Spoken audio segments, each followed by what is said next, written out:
Hey guys, I'm Heintje and it's time for the last episode of my Hearts mini-series. And man, have I saved the best for last. Racepark Schulenberg. But first, let me reuse this animation once again to show you where to find the Hearts, an area with multiple bike parks close together located in Germany. We arrived a bit early, so the lift wasn't open yet. Way too eager to start riding, we had no other choice than to walk up ourselves. Not all the way, just far enough to hit one of the drops and drop straight into the intro.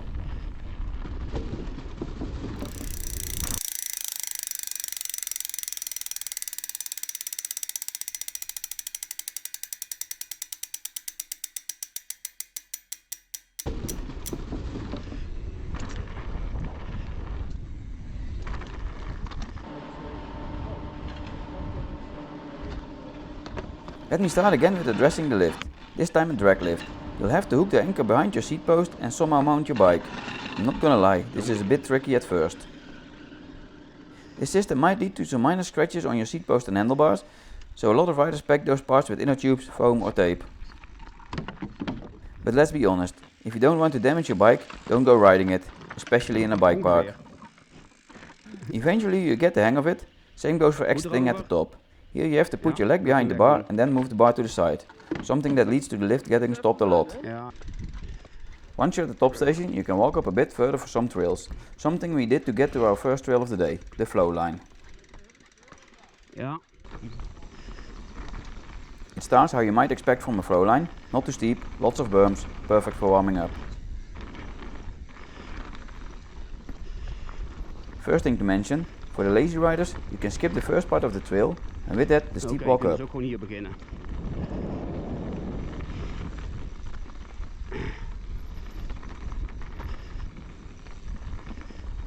A bit later you encounter a confusing crossing. It wasn't obvious what way to go. We guessed that straight on would continue the flow line and we were right. If you take a right here, you go from a blue line over to a black one. A fun black line though. And don't worry, I'll cover it later in the video.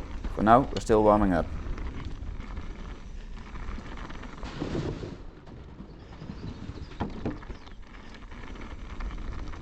This went all fine and well, until we got to an area under construction, or more accurate, under deconstruction.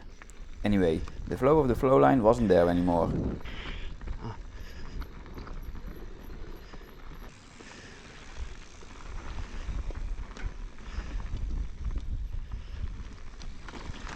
After a bit of searching, we eventually got to something that looked like a trail, a fun tag trail. Later we found out this was the so-called hidden trail. Again, something I'll address later in the video.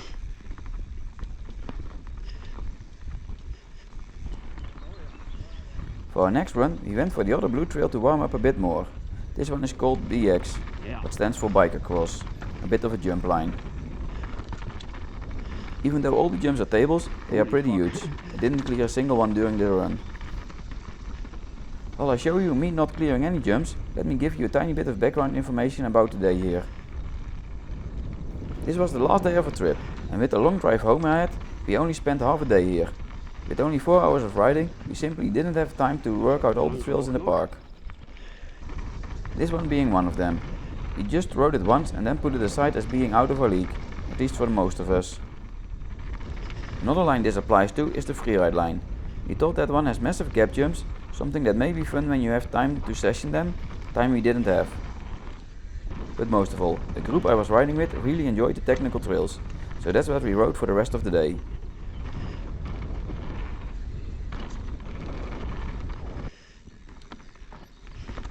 The first one being the hidden trail, although not so hidden. They even have signs pointing to the start, so anyone can find it. Right at the start you hit a split in the trail. It's nice to have options, however it's always confusing the first time around. I went to the left. Here you have a fresh trail with some off-camera sections. To merge just behind my friends who took the right option. Next run I tried the right pad myself, quite a bit steeper and more worn out. It's obvious this used to be the only option. This trail is fairly consistent throughout, just roots all the way down, lots of roots. The trail is rough, but nothing too crazy. Everything is rollable. You also have a bit of line choice, so you can pick a line that looks easy, fast or fun, or go slightly too fast and end up on the line and have to deal with it.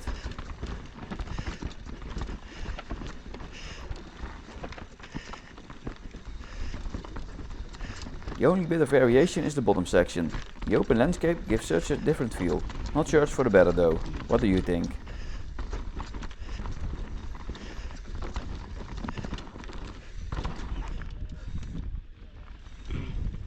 Time to get back to the top and hit the next trail, Stempelstieg. Finally a trail with an original name. This one being a black tag trail, also with some man-made features. Oké, dit is dus... This one requires scouting. Some features are not much, others are pretty big. And you know what they say? Better be safe than sorry, right? Slecht. At this feature I did the smart thing to check it out first, only to make the mistake to check it out from the bottom. Thinking this would be way out of my league, I left it for what it was for the rest of the day. At the end of the day I looked at it from the top. It actually doesn't look that terrifying. I think I could nail this one. Only at this point in the day I didn't want to risk it. I didn't want to crash 5 minutes before ending the weekend. So this one is, well, for another time.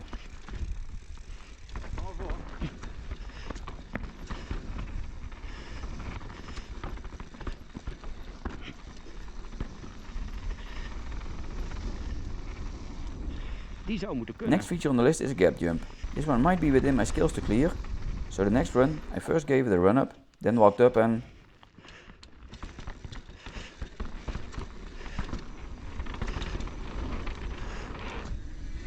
a really fun jump. Woe! Die was gaaf. Next feature, one I missed most of the times. At this point I see this rock and think it makes for a nice drop, only to end up on the wrong line for the step down. Is wel te doen op zich, of niet? Hier landen, of hier helemaal. Die is toch wel een end. At first it looks like the step down hasn't much of a landing, then I realized you have to jump pretty far into some roots. This is something I'm not confident with, jumping into tag sections. I just don't know how to unweight the bike while landing. If you have any tips, please let me know in the comments. For now I just trusted my bike would handle the roots, and it did. Although this trail is rated black, it's not that hard to get down in a controlled and safe manner. Even if you don't have the speed to clear jumps like this trail is still a lot of fun. However, once you get the speed and skill to nail the jumps, the trail becomes so much more fun.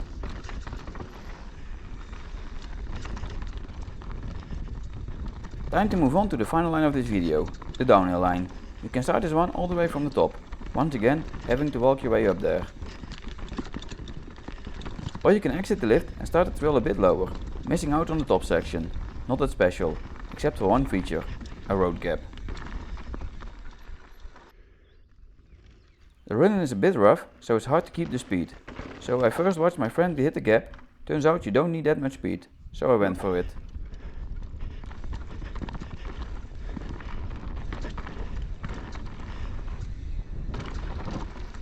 The rest of this line is technical with a few tiny jumps, a couple of sections that need highlighting. First one is this turn. Normally the outside line is the way to go. However, here this line has a drop in it, something you really need the right amount of momentum for.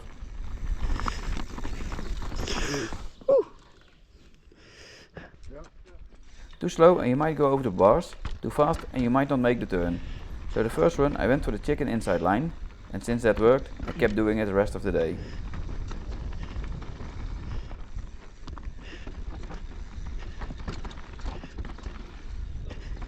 Next is another drop in a turn, only difference is, this time you enter somewhat straight, somehow making it feel a lot easier. So. Still, this is a pretty big drop to be rolling, kinda.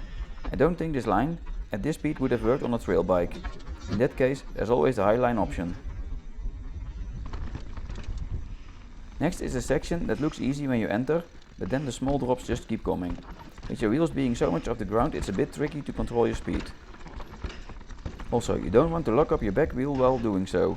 Here you really want the rear suspension to work, provided you have rear suspension of course. One more section, a really turn. Here you only have to do two things. Point your front wheel to where you want to go and keep it rolling. Simple.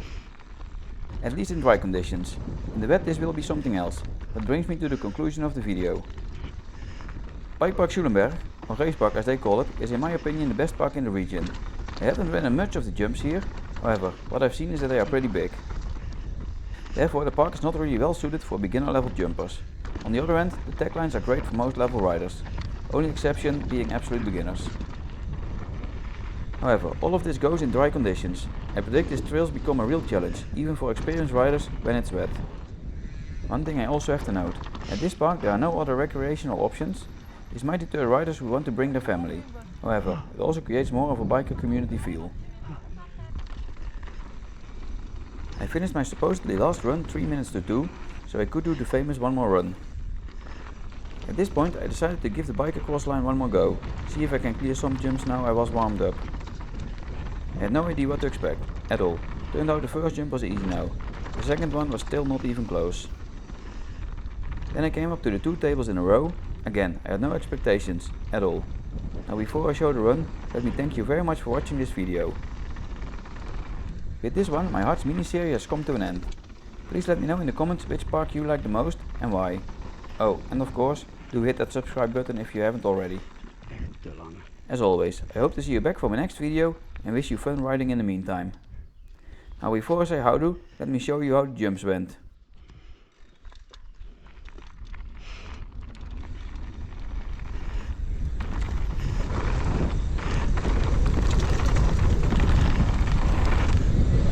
Wow! Wow!